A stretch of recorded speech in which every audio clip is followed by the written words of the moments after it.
Hello and welcome. So big news today in the NFL. Lamar Jackson decided to, put an end to narratives and rumors and just outright tell us what's going on. Give us a little bit of insight. So apparently he requested a trade from the Baltimore Ravens, and he's, out there and open for the taking. Now, the crazy thing is this whole process has been ugly, and it's kind of been, I don't want to say embarrassing for both sides, but it's just not been handled well.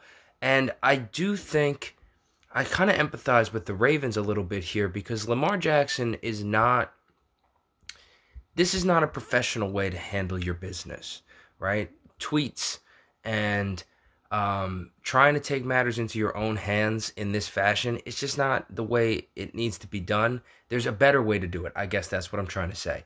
And I feel for the Ravens, because I'm sure there is some sort of, they want to have some sort of give and take, but there seems to be no give on the other end. So, right, if you've ever been in a negotiation with anyone, a friend or a family member, if you're the only one who's willing to give, there cannot be any give and take, because it's just going to be one-sided. And Lamar Jackson seems pretty set on what he's set on. Now, the weird thing about this is I can't help but think this entire thing would be significantly better, much easier, if Lamar just had an agent. Because if I read it correctly in his Twitter press release, if you want to call it that, he talked about how he requested a trade earlier this month, in the beginning of March.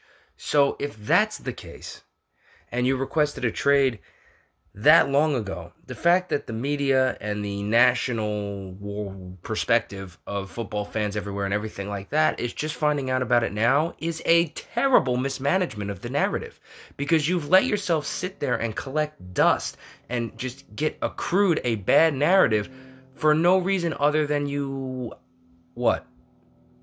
Because if you'd have had an agent or some sort of representative, it'd have been leaked to Adam Schefter or Ian Rappaport or some reporter at some point that you requested a trade much earlier than this. And then that would have changed the whole narrative, and it could have been in your favor. Instead, for the last month, you've looked like the bad guy.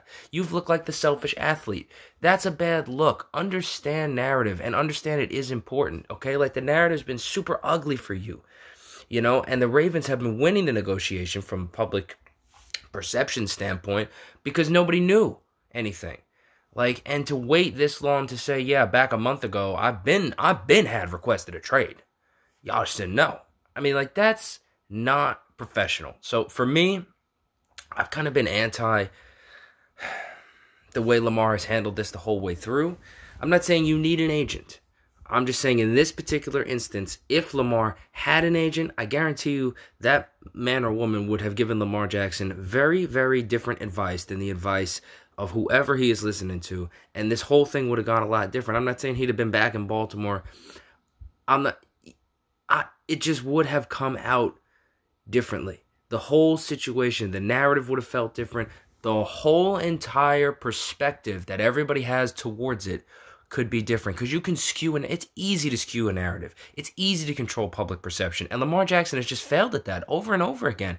And I get from his perspective, he's like, look, if I tweeted from my Twitter, it's my words to the people who are interested, and anyone can see it, and it's me talking. That doesn't mean it's the right thing to do, right? That doesn't mean it's the best way to control your narrative. It doesn't. It doesn't. It might feel like it because it's literally you saying something, but that doesn't mean it's the best decision. Do you notice other players don't do that? Right? There's a reason.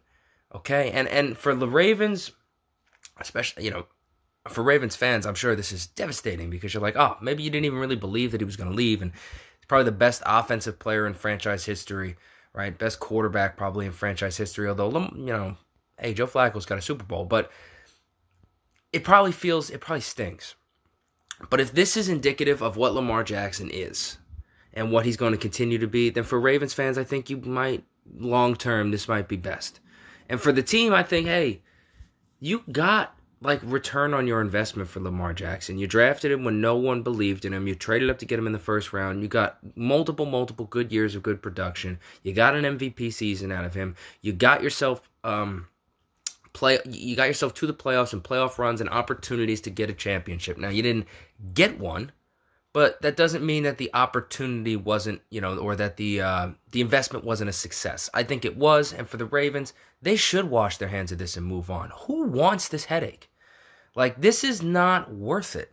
And Lamar Jackson might be a great player, but he is not the best player. He's not the best quarterback. He's not without flaws, and I do understand that he is very, very good, right? He's probably a top 10 quarterback, but he's not top 3. And he's not a guy that you can just plug and put in an offense and guarantee me I'm going to the Super Bowl.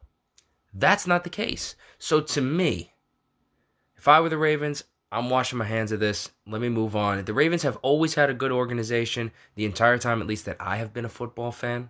They've had a good organization. One player is not going to make or break them. They'll be fine. For Lamar Jackson, good luck to you. You will have, I'm sure you'll have suitors. I don't know. I just think the whole thing, if you'd have had some sort of representation, some sort of guidance from a professional, you could have gotten what you wanted. And you wouldn't have seemed like such a stubborn, immature athlete. You could have just won this negotiation so much. Like, people are prone to support a player, especially when it's a player like Lamar Jackson. So the only way that they don't is if things come out or there is some sort of murkiness that makes the general populace believe the team, right? And the team kept doing what classic team behavior, putting out narrative changing and narrative altering things, leaking them here and there, so that everybody thought Lamar's out of his mind. The Ravens are in the right, Lamar's in the wrong. And you could have counteracted those, but you chose not to. Instead, you did this, which the whole thing, like I said, I just think it's ugly. I think it's a miss. I think Lamar Jackson has kind of muddied up this negotiation. And if I were an NFL team, personally, Lamar Jackson's actions, combined with his injury history, combined with the fact that, like, he is I don't want to call him a one-dimensional quarterback, but he's not a two-dimensional quarterback. And he's not the kind of quarterback that plays till he's 35 and beyond. That's in the back of my mind. So if I'm paying him,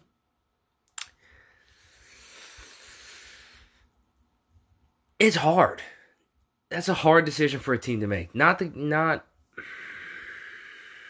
as black and white or cut and dry as some other quarterbacks who have come up for contracts and gotten big deals.